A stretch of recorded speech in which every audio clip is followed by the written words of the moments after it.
Item ಯಾವುದೇ ಇರಲಿ try ಮಾಡಿ ಆಚಿ ಚಿಕನ್ ಮಸಾಲಾ. ಬಿಡದಿ ಹೋರಾಟಕ್ಕೆ ಇದೀಗ HD ದೇವೇಗೌಡರು ಎಂಟ್ರಿ ಕೊಡ್ತಾ ಇದ್ದಾರೆ. ಟೌನ್ಶಿಪ್ ವಿರುದ್ಧದ ರೈತರ ಹೋರಾಟಕ್ಕೆ ಬೆಂಬಲಿಸಿ ಬಿಡದಿ ಟೌನ್ಶಿಪ್ ತಕ್ಷಣವೇ ಕೈ ಬಿಡುವಂತೆ ಒತ್ತಾಯವನ್ನು ಮಾಡ್ತಾ ಇದ್ದಾರೆ. ಸಿಎಂಗೆ ಮಾಜಿ ಪ್ರಧಾನಿ HD ದೇವೇಗೌಡರಿಂದ ಪತ್ರವನ್ನು ಬರೆಯಲಾಗಿದೆ. ರಾಜ್ಯ ಸರ್ಕಾರ ನನ್ನ ಮನವಿಯನ್ನ ತಿರಸ್ಕರಿಸಿದ್ರೆ, ನನ್ನ ಕೂಗಿಗೆ ಮನ ಕೊಡದೆ ಇದ್ರೆ ಸತ್ಯಾಗ್ರಹ ನಡೆಸೋ ಬಗ್ಗೆ ದೇವೇಗೌಡರು ಎಚ್ಚರಿಕೆ ಕೊಡುವುದಕ್ಕೆ ಮುಂದಾಗಿದ್ದಾರೆ. ವಿಧಾನಸೌಧದ ಗಾಂಧಿ ಪ್ರತಿಮೆ ಬಳಿ ಸತ್ಯಾಗ್ರಹದ ಎಚ್ಚರಿಕೆಯನ್ನು ಕೊಟ್ಟಿರೋದಿಲ್ಲಿ ಮಾಜಿ PM. ಈಗಾಗಲೇ ಮಾಜಿ CM ರೈತರ ಪರವಾಗಿ ನಿಂತಿದ್ದೀನಿ, ರೈತರಿಗೆ ಅನ್ಯಾಯ ಆಗೋದಕ್ಕೆ ಬಿಡೋದಿಲ್ಲ ಅಂತ ಹೇಳಿ HD ಕುಮಾರಸ್ವಾಮಿ ಆಗಿರ್ಬೋದು, ನಿಖಿಲ್ ಕುಮಾರಸ್ವಾಮಿ ಆಗಿರ್ಬೋದು ಎಂಟ್ರಿ ಕೊಟ್ಟಂತ ಸಂದರ್ಭದಲ್ಲಿ ಬಿಡದಿ ಟೌನ್ಶಿಪ್ ಮತ್ತೊಂದು ಸ್ವರೂಪವನ್ನು ಪಡೆದುಕೊಳ್ತು, ರಾಜಕೀಯ ತಿರುವುಗಳನ್ನು ಪಡ್ಕೊಳ್ತು. ಇದೇ ವಿಚಾರ ಈಗ ಈ ಬಿಡದಿ ಹೋರಾಟಕ್ಕೆ ಧುಮುಕಿರೋದು ಮಾಜಿ ಪ್ರಧಾನಿ HD ದೇವೇಗೌಡರು. ಟೌನ್ಶಿಪ್ ವಿರುದ್ಧದ ರೈತರ ಹೋರಾಟವನ್ನ ನಡೆಸ್ತಾ ಇರುವಂತಹ ರೈತರನ್ನ ಬೆಂಬಲಿಸಿ ಅವ್ರ ಪರವಾಗಿ ನಾನು ಇರ್ತೀನಿ, ಬಿಡದಿ ಟೌನ್ಶಿಪ್ ಮಾಡಬೇಕು ಅಂತ ನೀವೇನು ಚಿಂತನೆಯನ್ನ ನಡೆಸಿದ್ರಿ ಅದನ್ನ ತಕ್ಷಣವೇ ಕೈ ಬಿಡಬೇಕು ಹೀಗಂತ ಹೇಳಿ ಸಿಎಂಗೆ ಮಾಜಿ ಪ್ರಧಾನಿ HD ದೇವೇಗೌಡರಿಂದ ಪತ್ರವನ್ನ ಬರೆಯಲಾಗಿದೆ. ಒಂದು ವೇಳೆ ಈ ಮಾತಿಗೆ ಬೆಲೆ ಕೊಡದೇ ಇದ್ರೆ ಮುಂದಿನ ಪರಿಣಾಮ ಬೇರೆಯದ್ದೇ ಆಗಿರುತ್ತೆ. ತಕ್ಷಣವೇ ಈ ವಿಚಾರವನ್ನು ಕೈ ಬಿಡಬೇಕು ಅಂತ ಹೇಳಿ ಪತ್ರವನ್ನು ಬರೆಯಲಾಗಿದೆ. ರಾಜ್ಯ ಸರ್ಕಾರ ನನ್ನ ಮನವಿಯನ್ನ ತಿರಸ್ಕರಿಸಿದ್ದೇ ಆದಲ್ಲಿ, ನನ್ನ ಕೂಗಿಗೆ ಮನಗೊಡದೇ ಇದ್ದಲ್ಲಿ ಸತ್ಯಾಗ್ರಹವನ್ನು ನಡೆಸ್ತೀನಿ ಎನ್ನುವಂಥ ಎಚ್ಚರಿಕೆಯನ್ನು ಕೊಟ್ಟಿರೋದೀಗ HD ದೇವೇಗೌಡರು. ವಿಧಾನಸೌಧದ ಗಾಂಧಿ ಪ್ರತಿಮೆ ಬಳಿ ಸತ್ಯಾಗ್ರಹದ ಎಚ್ಚರಿಕೆಯನ್ನು ಕೊಟ್ಟಿದ್ದಾರೆ. ನೆನೆಯೂ ಅಷ್ಟೆಲ್ಲ ರಂಪ ರಾಮಾಯಣಗಳಾಗಿದೆ, ಒಬ್ಬೊಬ್ಬರೇ ಎಂಟ್ರಿ ಕೊಡ್ತಾ ಇದ್ದಾರೆ.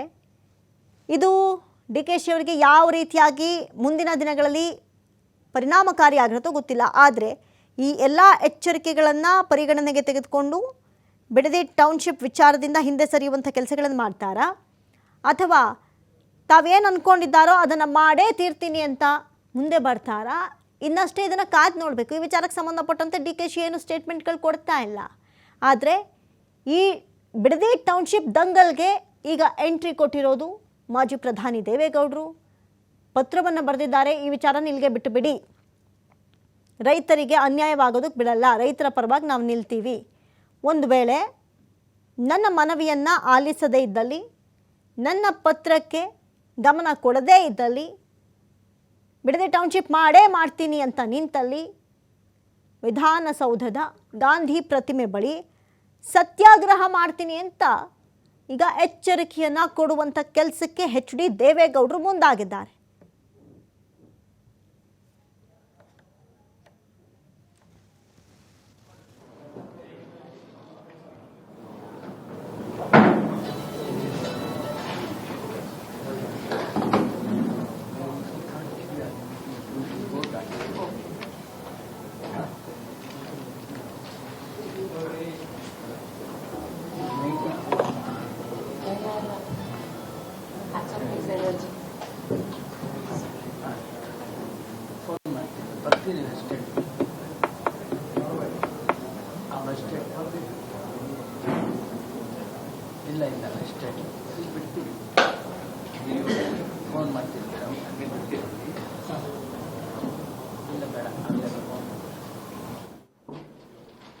ಅವರು ಮೆಸೇಜ್ ಕೊಟ್ಟು ದಯಮಾಡಿ ಎಲ್ರಿಗೂ ತಿಳಿಸಿ ಅಂತಲೂ ಹೇಳಿದರು.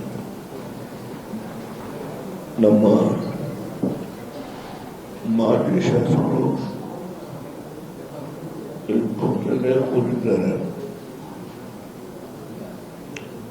ಅವ್ರಿಗೂ ಕೂಡ ದಯಮಾಡಿ ಬನ್ನಿ, ನೀವು